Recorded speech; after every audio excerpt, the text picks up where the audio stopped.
Welcome to Talking Peace with the WNY Peace Center, being recorded here at the Think Twice Radio in the home of the future.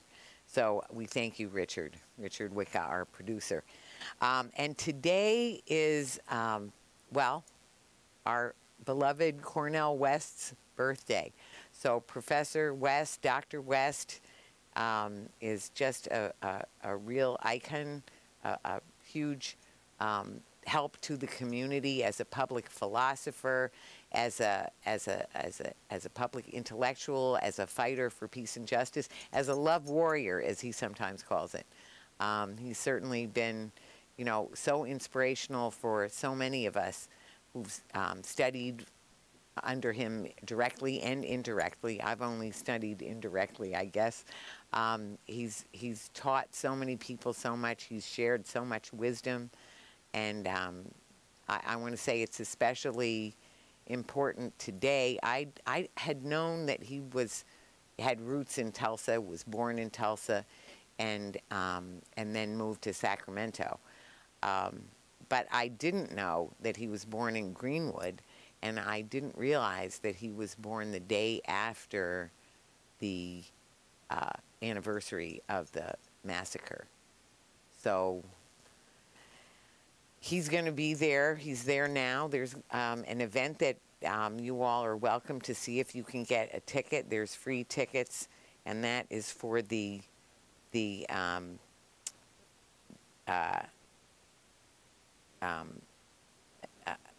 it's a commemoration of the massacre that is going to be live streamed, broadcast. It starts at 10 o'clock tomorrow.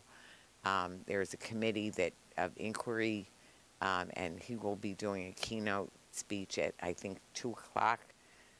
So that's something that people can tune into it's the Tulsa Race Massacre National Day of Learning that will be going on. So so we're grateful to Cornell, and we're grateful that he was so kind as to be our keynote speaker for our annual event. So on November 9th of this past year, when we had the results, we had some of the results of the election, and it was already clear that Joe Biden had won the election, as is just factually the case. But it was also still a very critical time in this country, and I know people were very concerned about what was going to happen, and we certainly did have the insurrection on January 6th, so things were brewing all that time. But in you know, our problems, as we've been talking about, the problems go very deep for this country. Our problems in our story of origin, our problems in the near genocide or attempted genocide of the indigenous peoples, of our enslavement of African peoples. And those things are finally, you know, it seems like now at the fork in the road, we're starting to deal with some of those things. There really seems to be a change.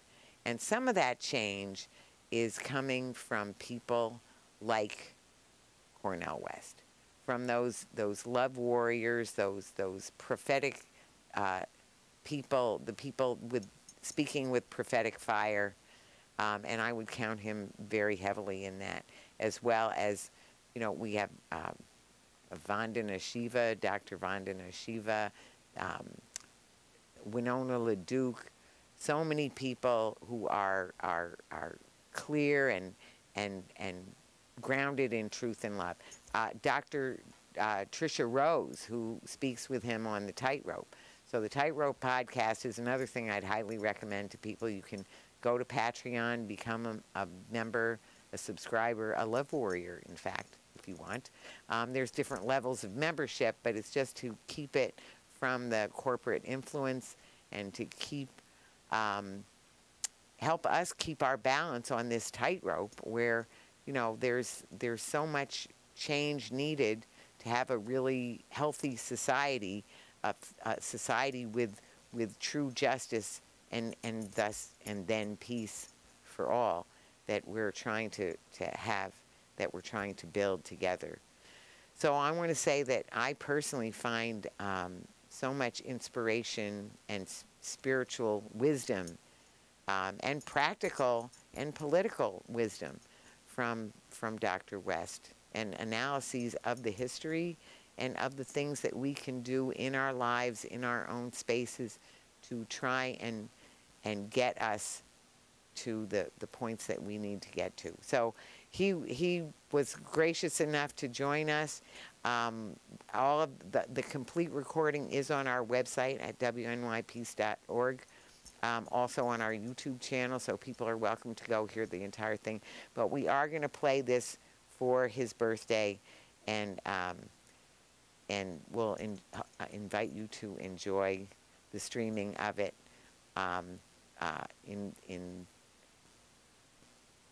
for that inspiration. So here's your daily bread of inspiration.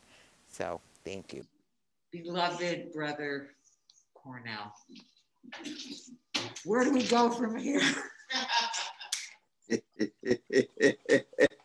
Well, can you hear me all right? Is it coming through all right?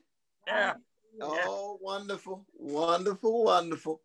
Well, let me just first say that I am so deeply blessed to come back to Buffalo to highlight 53 years of high quality service, love, and struggle for justice on behalf of my brothers and sisters of all colors who have chosen to build on the legacy of the clergy and laity concerned. And that's Martin Luther King Jr., yes, but that's also Rabbi Abraham Joshua Heschel. That's William Coffin. Old Rick Newhouse, when he was progressive, he changed his mind, but he's part of that organization. It's a whole wave of brothers and sisters who came together in the 1960s and said, we're going to connect the struggle against white supremacy and Pentagon militarism and Wall Street greed and trying to degrade the environment and losing sight of the humanity of our sisters who are the vast majority of humankind, and highlighting the predicament of our indigenous brothers and sisters and our Latinos. It is a humanistic solidarity. That's what's happening in Buffalo tonight. And I want to salute each and every one of you. Now, it's true that my dear sister Vicky, anytime she calls, I come running, because we've had struggles all the way back against drones and all hosts of things in Buffalo. And so it is true that when Sister Vicky calls, I come running, but then I get a chance to meet Sister Deidre and Brother Chris, and I hear the artistry of my dear Sister Jillian and all of these magnificent recipients of these awards. But in the end, we are simply human beings who have chosen to be of service to the least of these, to the orphans, the widows, the fatherless, the motherless, the persecuted, the subjugated, the exploited. That's what we're here. And that's why when we started with John Coltrane, I said to myself, I'm in the right place, because he's blowing a love supreme. And you can hear Elvin on the drums, you can hear Reggie on the bass, you can hear McCoy Tyner playing that piano. And what they're doing is allowing the best of a tradition of a Black people to be unleashed in the world in sonic form that says, you can bring chronic hatred to us, we're gonna dish out love warriors.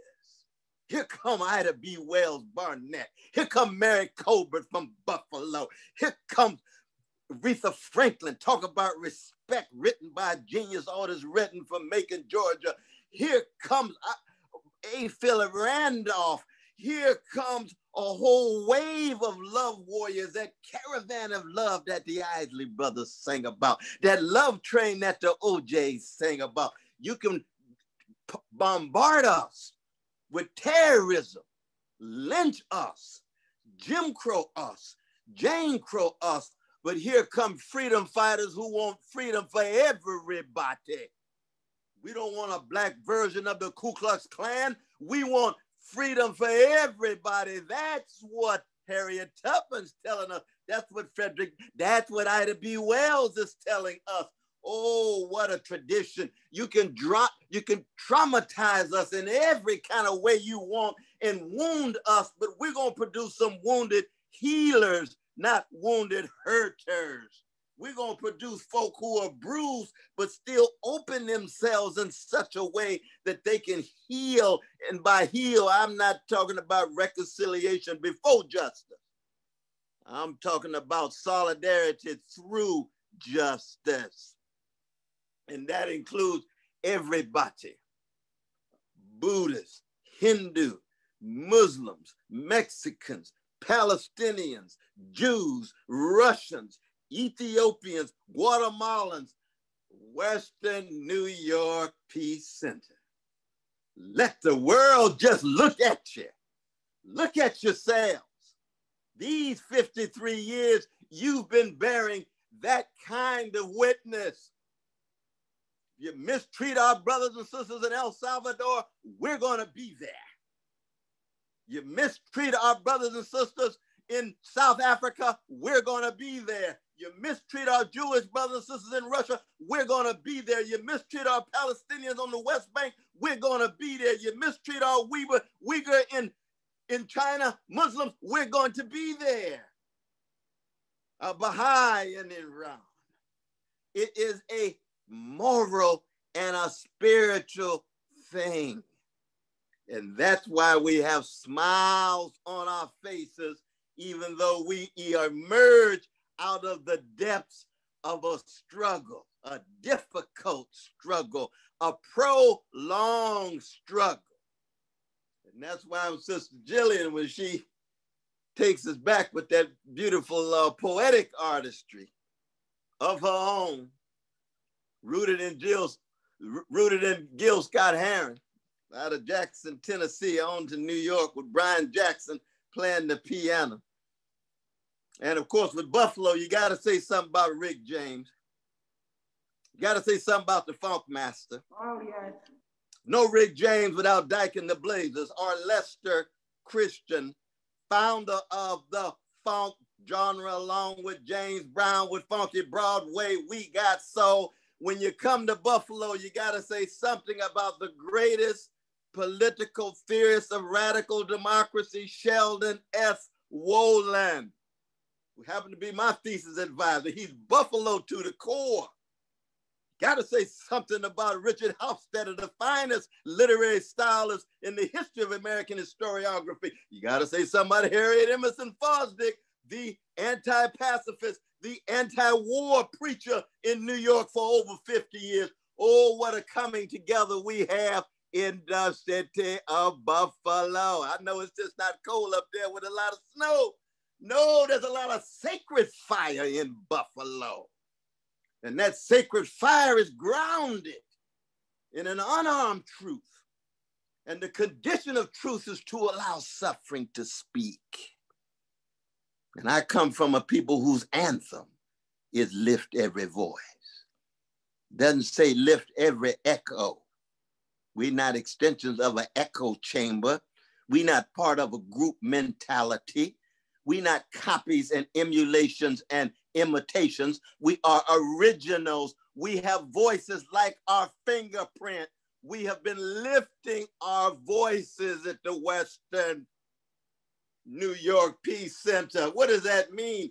That means that whatever identity we have, whatever the color of our skin, whatever our gender, whatever cultures and heritage, whatever sexual orientation, whatever religion or non-religion, whatever identity we have, it's grounded in a moral and spiritual integrity with a universal solidarity with all who suffer.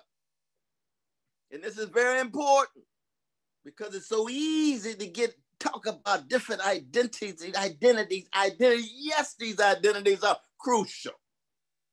But when you hear Malcolm X, you hear a free Muslim brother who has a commitment to the suffering of others. When you hear James Baldwin, who's agnostic, you hear a commitment to the suffering of others. You hear an Edward Said who's secular and atheistic, you hear a commitment to the suffering of others. When you hear a Christian, like Martin Luther King Jr., Fannie Lou Hamer, Ida B. Wells, she was a freedom fighter and a Sunday school teacher all of her life. She's there with her Muslim brothers and sisters, with her Jewish brothers and sisters, with her Catholic, with her agnostic, with her atheistic, because it is integrity and solidarity based on a sensitivity to those who suffer and a willingness to take a risk, pay a cost, to be willing to engage in what you heard Coltrane blowing his horn. What was he doing? He was enacting what we call kenosis. That's what's been going on for 53 years. And what is kenosis? Kenosis. It is a emptying of the self. It is a giving of the self, a donating of the self, a sacrificing of the self. So whatever our gifts, whatever they are, we use those gifts to be of service to others. Now, in my own personal journey, it has much to do with the genius of Hebrew scripture. It says to be human is to spread hesed, loving kindness, steadfast love to the orphan and the widow, to the vulnerable, to the invincible, to those who are rendered invisible. That's what it is to be human. Do justly, love mercy, walk humbly with thy God. That he or she will be greatest, not like Alexander the Great, who conquers and dominates, not like Napoleon, not like the presidents of the American empire dropping bombs and drones. No, greatness will be measured by he or she who is willing to serve, to love, to promote justice with a sense of humility. And this is very important, because justice, any justice that's only justice, soon degenerates into something less than justice if you don't have some love at the center of it, if you don't have some care at the center of it, if you don't have some concern at the center of it. So it's not justice as the new lifestyle. Look at me, I'm now more marketable because everybody thinks that I'm so popular because it's such a fad at the moment. No, not in the best of Buffalo, not 53 years in Western New York Peace Center. No.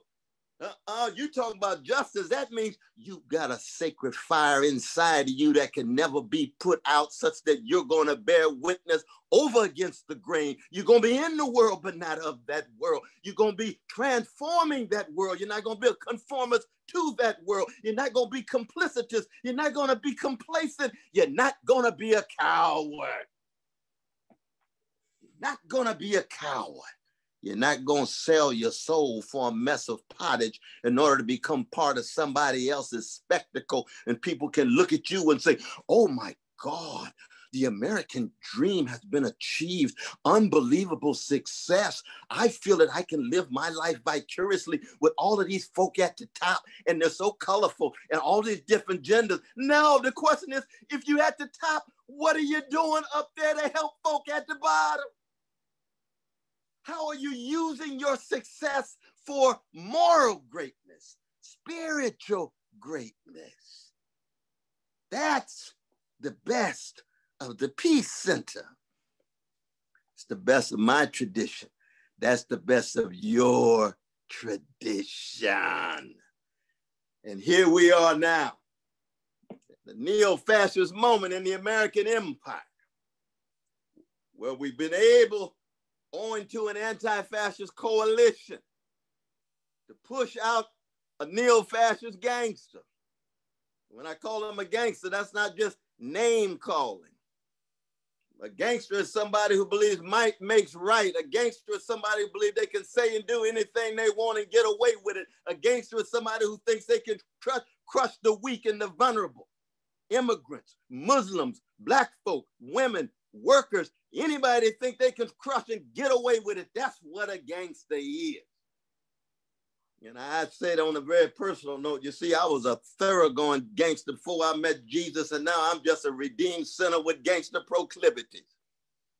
So when I call Trump a gangster, I'm talking about something inside of me that I've got to make sure I'm not pushing back every day that I live, dying daily in order for the best of who we are to come forward.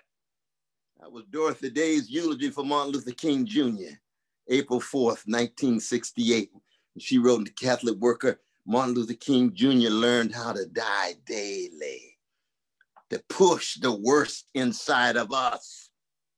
Because every human being has some proclivities that lean toward gangster-like activity.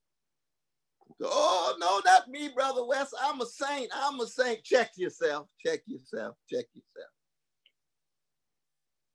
A saint ain't nothing but a sinner who looks at the world through the lens of the heart. John Coltrane was a saint because he was a sinner. But he opened his heart and he mastered his craft and he gave all of the best that was inside of him, even given his humanity. And every human being has faults and foibles and gangster possibilities. But when you get it organized the way Trump did, so you get the hatred, the greed, the contempt, organized and institutionalized, you got neo-fascism on the move. And that's what we've had. Now, America's always had fascist zones. Ask our indigenous brothers and sisters. Dispossession of land, killing of precious women, men, children. Fascism across the board, slavery, Jim Crow, Jane Crow, fascist zones in America's imperial democracy. But with Trump, you could have had the whole project fascist. So I'm glad we pushed him out. I'm glad to be part of that coalition. Ain't no doubt about that. We made 3 music videos. We gave hundreds of speeches to try to push him across the line.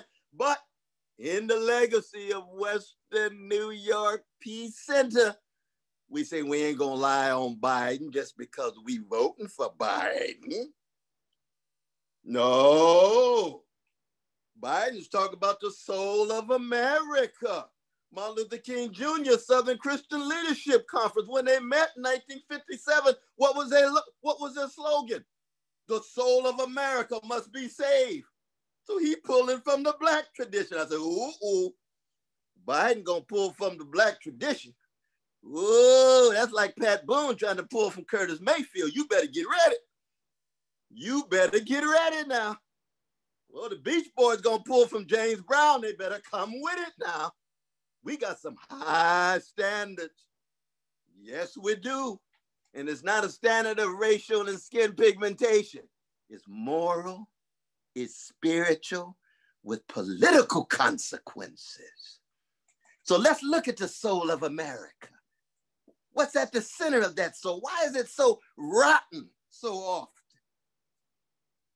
Well, there's 3 pillars of it. Greed, tied to predatory capitalism. Profit, profit, profit. Money, money, money. Wall Street greed, especially in the last 50 years, because the predatory capitalist system has become highly financialized. So it's no longer an industrial capitalist order. It is a financialized capitalist order. There's no longer cars and rubber factories where the capitalist production produced products. Now it just produces deals. And a massive distribution of wealth from poor and working people of all colors, many of whom voted for Trump. They catching hell. They're hurting. They're looking for an alternative, and here comes the neo-fascist acting like he's a populist. That's one pillar of the rot in the soul of America. What's the other one? White supremacy in all of its manifestations. hatred and contempt for indigenous peoples, and never let anybody tell you that the enslavement of precious Africans was America's original sin. No, that was the second one. The first one was the subordination, the dispossession of the land of our indigenous brothers and sisters. We got to tell the truth. White supremacy has a number of different manifestations. It was against the Chinese who built the railroad and then was sent back. The Japanese in internment camps under FDR, liberal. Middle Eastern brothers and sisters who don't fit the black-white divide, but still find themselves degraded, dishonored. Latino brothers and sisters.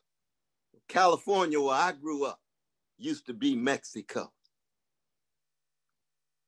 And some other states, New Mexico, and Arizona, portions of Colorado. So when you think of white supremacy, it has a number of different forms, but it is inseparable from predatory capitalism, profit maximizing, exploiting people's labor across the board. But then the third pillar, militarism. And that militarism goes hand in hand with toxic masculinity projected. So you get militarism at home, too often in the household. Domestic violence against sisters, degrading women's humanity. Externally, abroad, 800 military units around the world, and Russia and China together have 30. And we deny that America's an empire? The militarism, AFRICOM in Africa, overthrowing democratic governments in Latin America or Iran.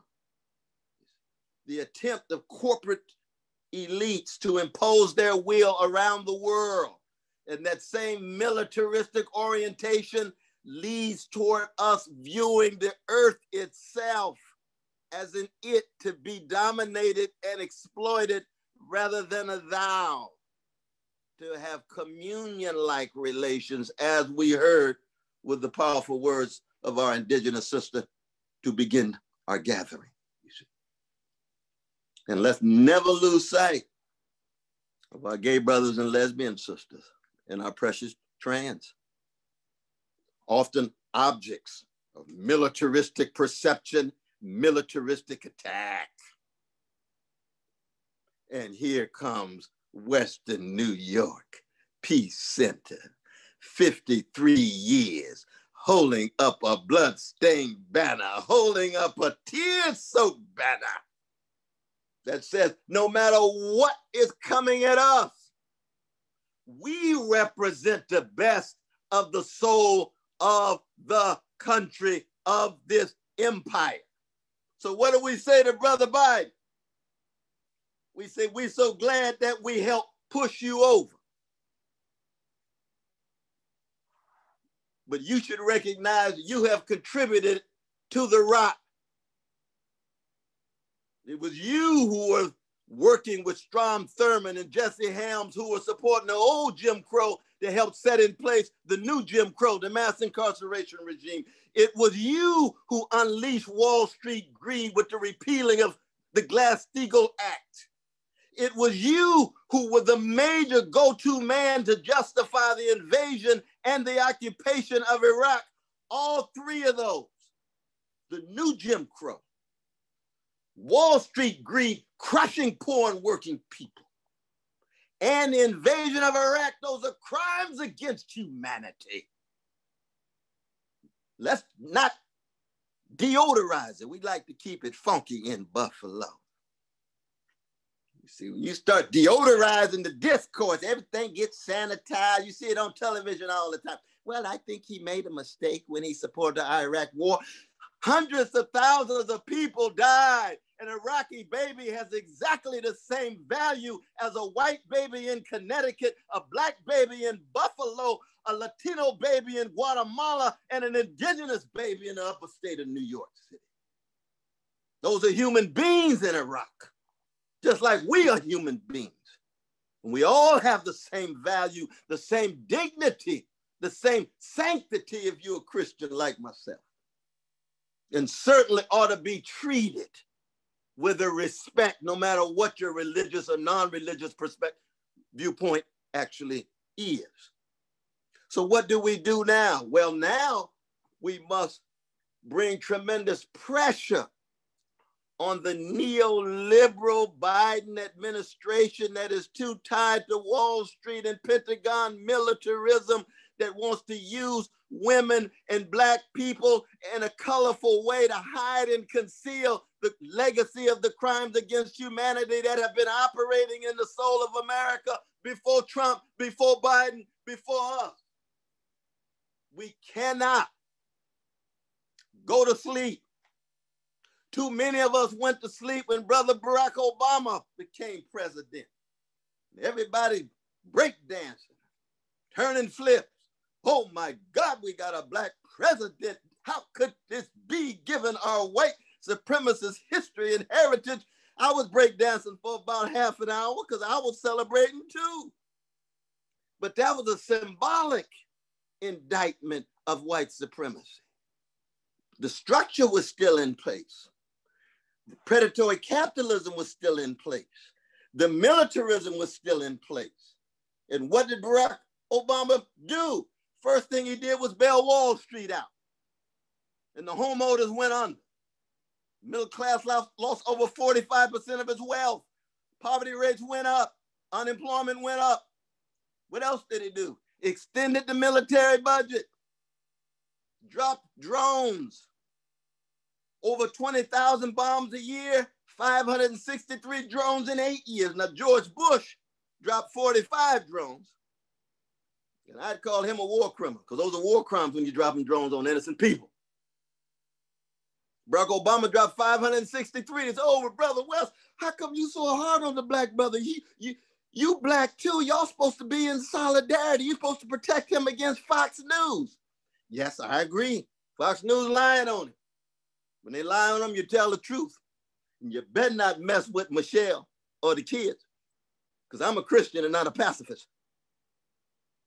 But when you dropping the drones, when you giving the orders, and it's 563, and thousands of innocent folk, including children, are dying in Somalia, in Libya, in Afghanistan, in Pakistan, and those children have exactly the same value as children anywhere else.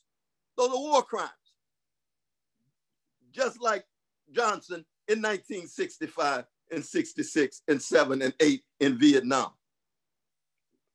We have to be morally and spiritually consistent if we're going to build on the best of those who came before, no matter what color, gender, national identity. We're talking about something human at the deepest level.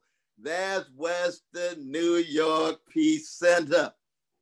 That's why I love my brothers and sisters at the Peace Center, because they come in all colors and genders and religions and non-religions, but they say, we are here in order to bear witness to a truth and justice that's bigger than us.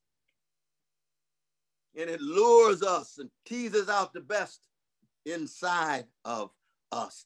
And that's what solidarity is. And that's what we need more than ever. Now, we must acknowledge part of that solidarity did push out Brother Trump himself, the neo-fascist gangster himself. Time to take a breath, celebrate for a little bit, and then refortify ourselves. And I'm going to end on this note of fortification, because when you fortify yourself, you fortify in order to fructify. And what is fructifying? Well, my Bible tells me, by your fruits you shall know them. It doesn't say by your foliage. It's not what you're wearing. It's not how you look. It's not the clothes that you have on. It's by your deeds. It's by your praxis. It's by your service. That's fructified. And when you fortify yourself, you put on your whole armor, the armor of your mind, so you can think critically and see the relation between Black Lives Matter movement dealing with police power and police murder, and connected to Wall Street power and Wall Street greed, and connected to Pentagon militarism and Pentagon crimes around the world. They all are interconnected.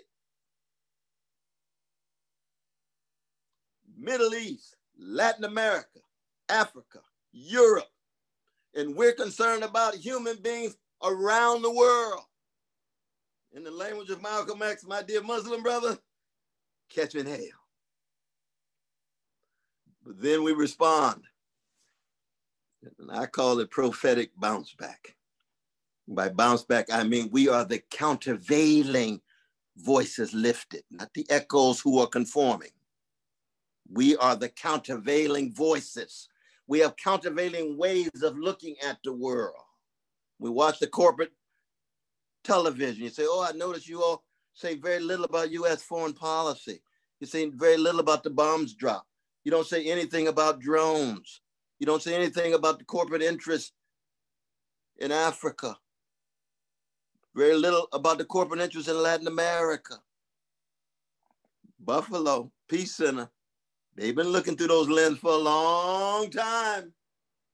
A long time.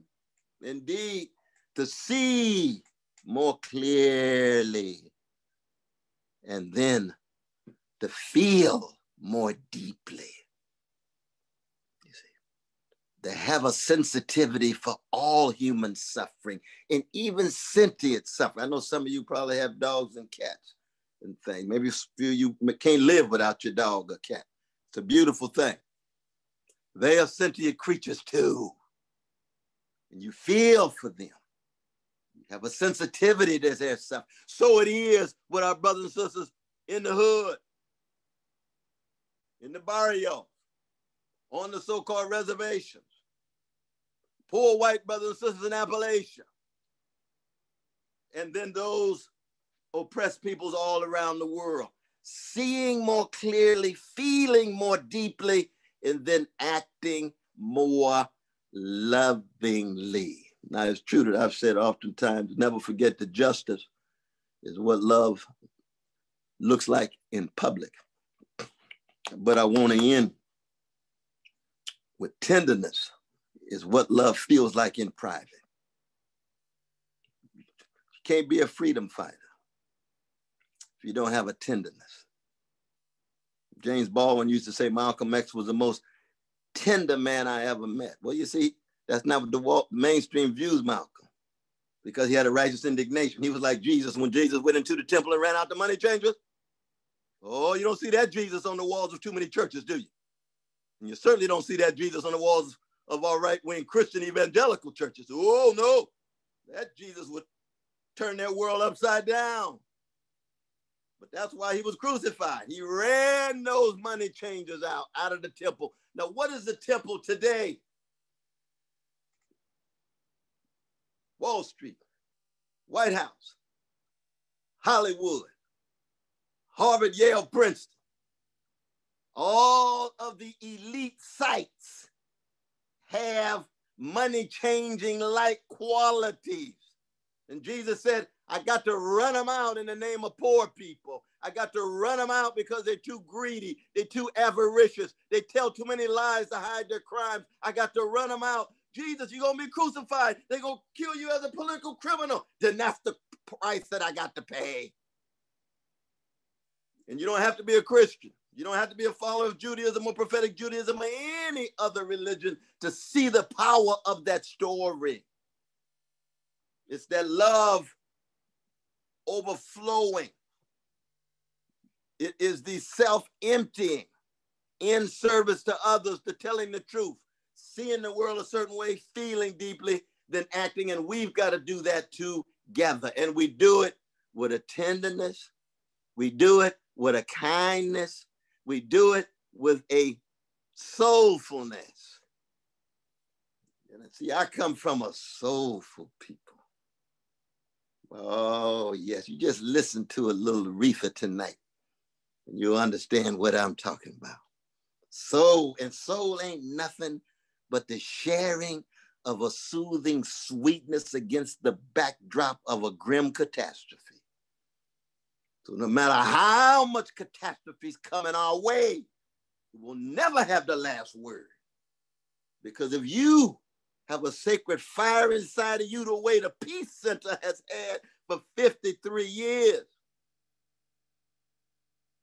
and you have the tenderness and the righteous indignation and the analysis that connects predatory capitalism and white supremacy, male supremacy, and Pentagon militarism, then you are fortified to fructify.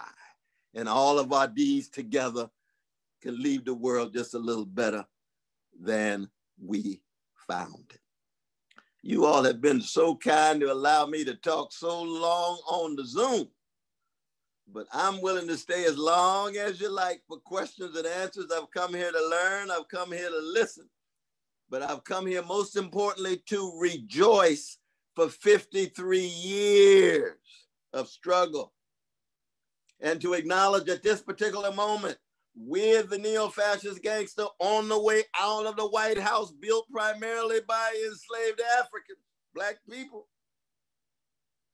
that we still got a whole lot of work to do, with smiles on our faces, sacred fire in our souls, analytical tools in our minds, a willingness to come together, but to do it with a smile. With a smile. Thank you all so much. And we're going to have a good time for dialogue.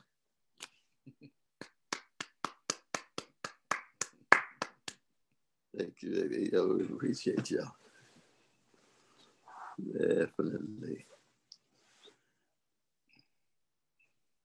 Well, that was on you, but I think we made a lot of noise over many places. So our plan for the Q&A. So first of all, we don't even know how many people have joined us, but there's hundreds. And then a lot of them are having watch parties in their own little clusters. We do have our wonderful watch parties, our panelists and our awardees. And we also have our 3 wonderful interns and all of our great attendees that we're so grateful for. So what we thought we'd do is alternate. So I want to ask Rolanda, Dr. Ward, if she would like to take the first question. Would you? Dr. West, I just want to say it is such a privilege. You are on mute, by the way, I think. I think I'm unmuted. I can hear your lovely voice here now. Okay. Right. Okay. Yeah. Yeah, so Dr. West, I just want to say thank you so much for being here with us today. It is such an honor and a pleasure. I read you back in divinity school about 20 years ago. And I remember sitting around the table with one of my professors, and he was just like, he would challenge me with your material back then. So I think one of the questions that many people are struggling with is that many folks didn't see the outgoing president as a bad person, as a person who was without morals. They saw him as a person who needed to proclaim the white supremacy message in its covertness and its overtness. So I think the question that I have for you is, given that so many people supported him, what do we say to those half of the nation who voted saying, you know what, this isn't our work, right? They don't want to be on this train with us. So what do we say to them? Oh, it's a wonderful question. I salute the work that you are doing. Absolutely.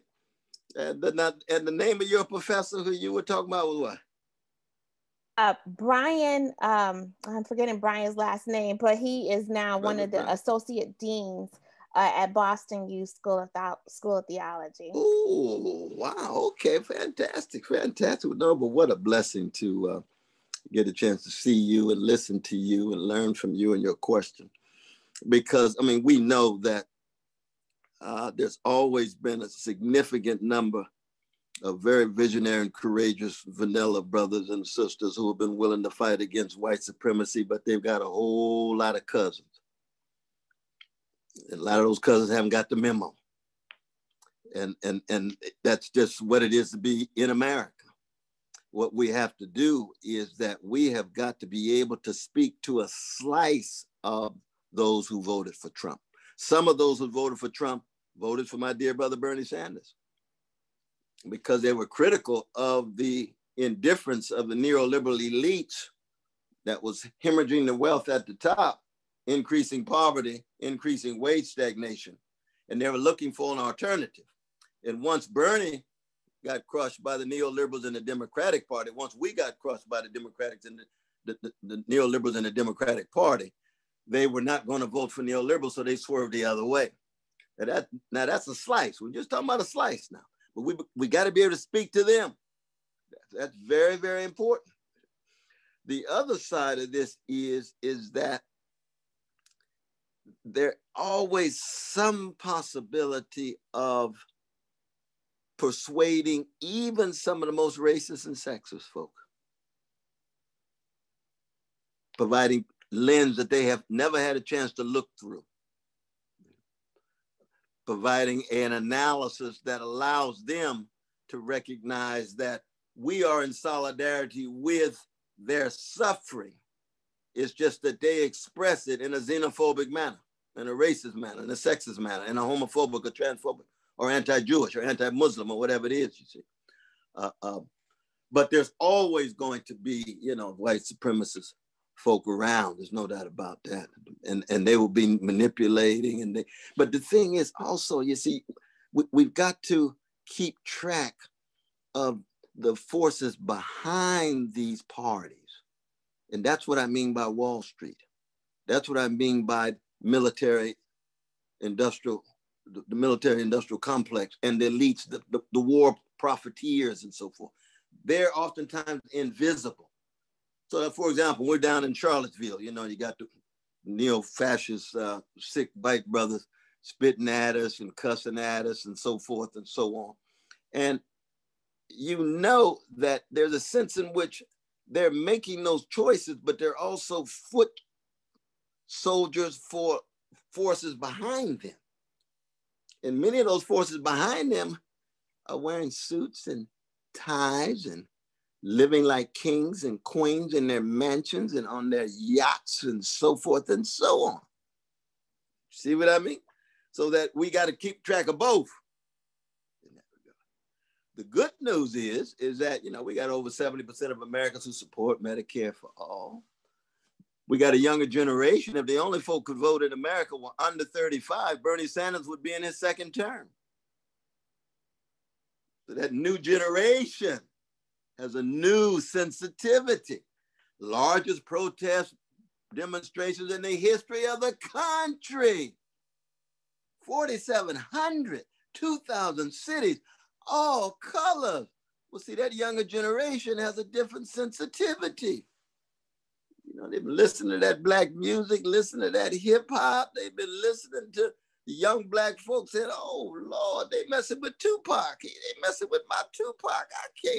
I can't have them treating Tupac like they treat Brother Floyd. No way. Oh, Mary J. Blige is my girl. We might not be the same color, but she spoke to me when I was down and out. And my boyfriend wasn't acting right. She was talking about real love. She changed my life. Well, of course, my generation, that's what Aretha did to a lot of white brothers and sisters. That's what James Brown did. That's what Motown did. There's a certain Afro-Americanizing that takes place in the culture, especially in music, that gets people to change their minds about these things, you see. And that's a beautiful thing. That's another sign of hope. But the point that you raise is something that we must forever be aware of. We can't be naive. There's always going to be strong white supremacists in America, and some of them will try to, kill us. There's no doubt about that. Many of us live under death threat all the time, but they don't speak on behalf of the masses of white folk. They speak on behalf of too many white folk. See, and that makes a difference. Now, in Frederick Douglass's time, he got a different analysis. He put together all the white abolitionists on the Underground Railroad in Buffalo and Rochester and so forth. He got a few thousand white folk. That's it. A good number of them Quakers. So they real silent in their ritual. You know what I mean? They ain't making too much noise. So Douglas is thinking, dang, we got 90% of these white folk that want to kill us if they're not exploiting us. That's a different situation. And he had to be cognizant of that. 50 years later, Jim Crow, it gets a little further down, okay, now it's about 60% up. Now it's a little further down. Now that is progress. But when they organize, they got big money behind them, you can still get a whole host of Charlottesvilles where they come out of the woodworks, with their resources, with their presence and so forth. But thank God we had a number of white brothers and sisters on our side.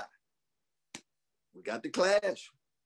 And that's something that, and I would say the same thing about the other evils. Same would be true in terms of male supremacy. Because, for example, let's just look at the election briefly.